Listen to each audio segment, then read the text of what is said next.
그럼 이제 조선의 인구는 얼마 정도 됐을까? 이게 이제 한국경제신문 2014년 5월 16일에 뭐 이 칼럼 비슷하게 해가지고 조선의 인구의 그 추이를 이렇게 했는데, 사실 이 인구는 조선왕조실록에 나와 있는 숫자하고는 달라요. 다른데 이게 이제 그때 당시에 강단사학자들이라고 하면 여기는 권태환 신용화라는 사람이 1392년도부터 1910년도에 그때 당시에 경제 규모로 봤을 때 조선의 인구는 이때쯤 이 정도 될 거라고 환불을 해놓은 거예요. 그래서 보면은 지금 이제 조선이 건국했을 때는 550만 정도, 그 다음에 1400년도에는 570만, 1910년에는 1700만 정도 된다고 나오는데, 이 부분이 요거는 이제 한국 경제에 나왔으니까 우리 국민들은 대충 이거 정도 인구였을 거라고 생각을 해요. 그런데 이제 그 뒤로 가면 참 웃기는 얘기가 나오죠. 다음, 조선왕조실록에서 이제 누가 친절하게 인터넷에서 다 보고서 이렇게 정리를 해놨어요. 들어보면은 이건 왕조실록에서 나와 있는 전부 호수예요. 호수면서 그거를 옆에 인구수로다가 해놓으면은 지금 그 앞에 있는 신용화 교수나 뭐 이런 사람들이 하는 거 보면 550만 정도 돼야 된다는데, 지금 그 세종실록에 보면 한성부하고 경기도가 누락됐지만 37만 정도밖에 안 되는, 그 다음에 세종 때는 69만 정도밖에 안 되는 엉터리 같은 우리 조선왕조 실록이 기록이 있어요. 그리고 이제 중종 때 가서야 거의 한 400만 갖고, 그 다음에 효종 때 가면 220만, 뭐 숙종 때는 470만, 그 뒤로 가서는 650만에서 700만 왔다 갔다 하면서 조선 왕조가 끝나는 기간까지 거의 680만 정도 수준으로다가 왕조실록에는 나와 있어요. 근데 인구수가 안 늘어났다는 것도 우습지만 이 인구를 기록해 놓은 것 자체가 왕조실록에 하는 데서 더 경악스러운 거죠. 왜냐하면 이게 얼마나 엉터리인가, 그 인구가 얼마 정도 됐을까 하는 실마리를 이제 그 왕조실록 몇 가지를 보면서 우리가 한번 확인을 해보시죠. 다음, 이게 이제 세종실록에 나와 있는 인구 단서예요. 세종실록 지리지에 보면은 그 도별, 그러니까 충청도면 충청도, 함경도면 함경도 이렇게 해가지고 도별 호구가 얼마 되고 인구가 얼마 된다고 나와 있어요. 그리고 군별 호구도 각 군마다 몇 호에 몇 개라고 했는데, 도별 호구 수를 더한 거하고 군별 호구 수를 더한 거하고 틀려요. 그때 당시에 이제 플러스 마이너스를 제대로 못해서 그랬는지는 잘 모르겠지만, 그런데 이제 여기에 보면은 대충 인구수가 70만에서 74만 정도 된다고 그 세종실록 지리지에는 나와 있거든요. 그때 이제 충청도 호구수가 얼마가 되냐면은, 충청도의 호구는 24,170호에 인구가 10만 790명이라고 나와요.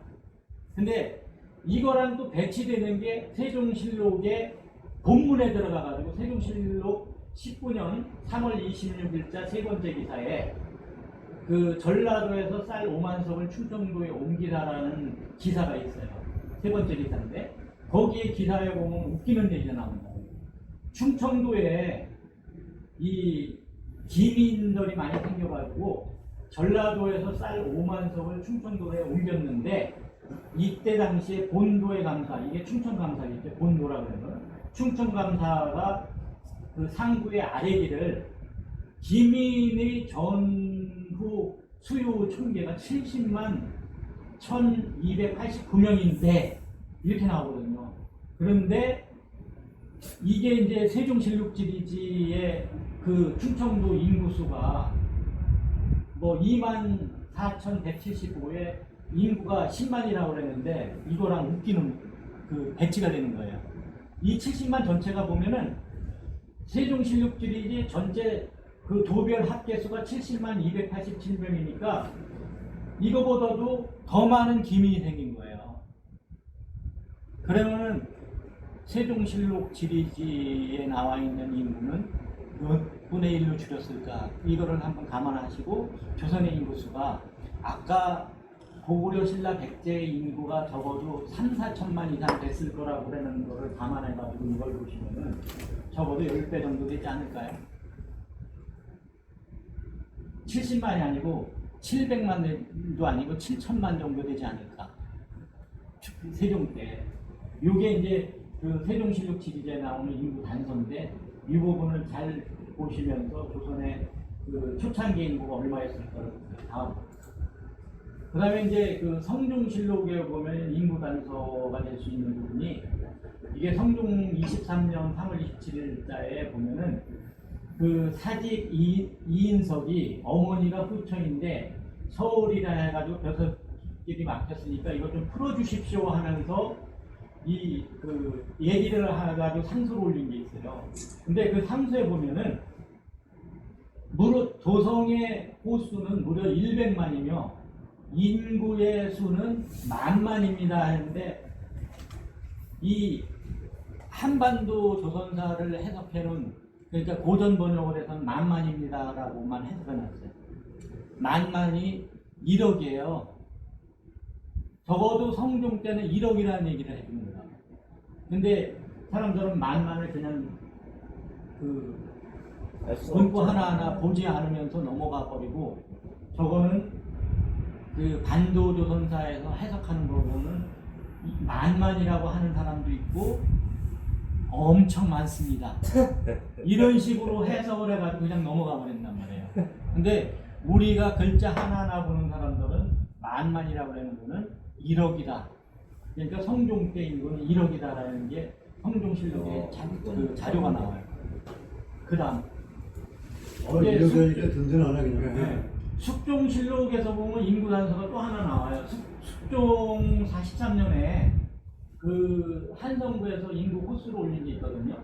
그때 당시에 보면은 그 인구 호수를 위에 있는 한성부에서 각 도별로 해가지고 인구를 올렸는데 그 결정적으로 잘못한 게 54만 7,700호에 그런데 그 각도별로 몇 호 했었던 거라면 155만 7,709호예요. 근데 전체 합계를 54만 7,705라고 해주면서 그때 총 합산한 인구가 683만 9,771명이라고 했거든요. 그러면 683만 9,771명을 54만 7,709호로 나누면은 한 호당 12명, 12.45명 정도 돼요. 이거를 전체 팔도에 있는 합을 곱해갖고 하면은 적어도 1,900만 정도. 이거는 종도를 안 따지고 양림만 따졌을 경우고 아까 그 백제 인구수가 20점 몇 명으로 계산했을 그 계산 방식으로 하면은 적어도 이것도 숙종 때 5천만 이상 되는데 아까 중종 때가 더 빠르니까 1억이면은 숙종 때는 적어도 1억 9천 전후가 되지 않을까. 이렇게 단서를 작업할 수가 있을 것 같아요. 다음. 이제 정조실록에서 인구 단서는 이게 참 재미있는 내용인데요. 정조 22년하고 24년하고 기사가 두 가지가 대조를 할 수 있는 건데 정조 때 인구를 그 한성부에서 올렸었을 때 정조 22년 12월 30일 날 그 한성부에서 그 호수로 옮겼었을 때 그때 인구가 741만 2,686명이에요. 근데 그때 당시에 이 경기도의 호수도 있고 그 다음에 강원도의 호수도 있는데 이 한성부라고 하는 거는 정확하게 나와 있지는 않지만 이때 당시에 경기도의 호수하고 대충 비교를 해보시면은 정조 24년 기록은 더 재미있는 거죠. 그때 정조 24년도에 서울에서 과거 시험을 봤어요. 과거 시험을 이틀 동안 봤는데 이틀 동안 참가한 사람들 수가 그때 당시에 서울 인구보다 더 많은 거예요. 그때 당시에 그 정조 22년 때 서울 인구가 18만 정도 되고 호구 수는 5만 호 정도 되거든요. 5만 호에 18만인데 정조 24년도 3월달 3월 20일, 22일 이틀 동안 시험 봤을 때 그 모였었던 인구가 30만 정도 돼요. 거의 25만에서 30만 정도 되거든요. 근데 이 사람들이 시험지를 낸 게 보면은 문과에 시험 본 사람들은 참가자가 3개소에 합쳐가지고 11만 838명이고 그 다음에 무과 시험 본 사람들이 3만 5,891명이에요. 요거만 해도 거의 한 15만 정도 되죠. 거기에다가 그 다음날 춘당대 나가서 2일째 시험을 봤는데 그때에 참가한 사람들이 10만 3,579명이에요. 그래 놓으면은 이 사람들이 거의 한 25만 정도가 와서 시험을 봤다는 건데 25만이 각각 와가지고 했어도 서울에 그 당시에 그 조성의 호구가 5만이거든요. 5만 정도 되는 데서 어디서 잤을까? 그리고 이 사람들이 시험만 본 사람들인데 시험 보러 왔었을 때 마소를 끌고 왔을 테고 가마를 타고 왔을 테고 거기에 종돌이 같이 왔었을 텐데 한두 명이라도 그래 놓으면은 적어도 이때 당시에 한 사람이 3명 내지 4명만 데리고 왔다고 하더라도 거의 100만 가까이 서울에 모였다는 얘기인데 그 많은 사람들이 밥은 어떻게 먹을 것이며 그 다음에 잠은 숙식은 어떻게 했었을까 부분이 상당히 그 의문 가는 점이에요. 그리고 그때 당시에 서울의 인구하고 이 모였던 사람은 한 150만 가까이 됐는데 그때 당시 인구의 740만에 거의 7분의 1 아니면 6분의 1이 서울에 다 모였다는 얘기예요. 이게 도대체 가능한 것인가? 또 하나는 이 과거장이 뭐 여기에 보면은 뭐 춘당대에서도 보고 아니면 성균관에서도 보고 또 뭐 경복궁 있는데 거기서 갔다 그랬는데 한 군데 남아서 본 인구가 한 3만 정도 되거든요. 근데 지금 현재 경복궁에 다 들어가도 3만 명이 들어갈 수가 없어요. 성균관은 더 가고요. 성균관은 많아야 1000명 들어가면 아마 꽉 찰걸요? 지금 거의 그저 일렬로 꽉 차서 해도 구분을 못해. 근데 그렇게 하면 그러면 수업이 안 돼요.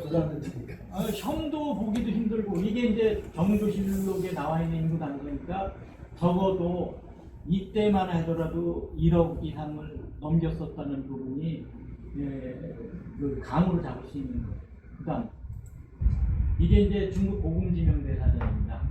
중국 고금지명대사전에 보면은 제가 그 이제 지난번에 그 강의하면서 따는 거에서 그 진단이라는 게 나오고 그 다음에 고금지명대사전 밑에 보면은 그때 당시에 인구가 4만만 해가지고 4억이라는 인구가 나오거든요. 이게 이제 그 중화민국 초창기에 4억이라는 인구가 됐는데 중화민국을 가만히 그 보면은 그 자기들끼리는 중화라고 하고 그 다음에 중국이라고도 한다 그랬는데 중국이라는 국명 명칭 나오는 1911년 이후나 나온 거지 그 이전은 아니니까 이 중화민국이라는 국가가 세워졌다는 것은 1911년 이후가 된 부분이기 때문에 이제 중국이라고 했다고 했고 서방에서 봤을 때 특히 이게 인도 사람들이 봤을 때 진화라고 한다는 그런 부분이 있고 그 다음에 지나스탄이라고 부르기도 하고 파키스탄, 우즈베키스탄 하는 지나스탄이라고 부르기도 하고 또 하나는 진단이라고 부른다 그랬는데 이 진단이라는 게 조선이라는 뜻이거든요. 중국에서는 자기들이 진단이라고 서방에서 부른다 그랬는데 이게 발해도 되고 조선도 되고 뜻이 다 똑같아요. 근데 진단학회를 진단이라는 게 중화민국이고 중국 현 신중국이라 그러면 저 사람들이 진단학회 만들어야죠. 근데 우습게도 이병도가 주동이 돼가지고 한글을 발표하는 의도를 가지고 1944년도에 진단학회를 만들었대요. 그러면 저놈들은 나라가 대한제국이고 대한이면은 대한학회를 만들든지 아니면 뭘 해야 되는데 진단학회라고 만들었다 그랬고는 그 중화민국이 조선이란 뜻 아니에요. 대한제국. 그때 당시에 인구가 4만만이다. 근데 이 4만만이라고 하는 거를 그 다음 그림을 보면서 왜 중화민국이 조선이었다는 걸 보세요. 이게 이제 중화민국 분성기도 지난번에 백두산원 어딘가에서도 한번 얘기를 했었었는데 지금 보면 중화민국의 분성지도라고 그러면서 이 조선이라는 한국을 갖다가 한국이라고 써놓고서 그 해놨는데 그 옆에 보면은 1876년 한반도는 독립돼 있는 거로 나와요. 1876년 강화도 소유자. 우리가 배우는 강화도 소유자인데 강화도 소유자 조건 중에 하나가 한반도를 독립시킨다는 거예요. 세계에서 독립을 시키는 게 아니고 조선에서 떼어내서 한반도 조선사를 만들기 위해서 독립시켰다는 얘기겠죠. 그리고 1895년 대한제국이 1897년도 1월 1일부터 대한제국을 설립했다는데 이미 1895년에 일본이 점령해버렸어요. 그러면 한반도에서 대한제국이라고 하는 걸 선포할 수도 없는 거예요. 근데 97년도에 선포를 했다고 그러잖아요. 그리고 이 방식대로라 그러면은 일본이 점령했으면 1910년도에 한반도가 일본에 먹히고 한일합방이라는 게 있을 수가 없는 거 아니에요.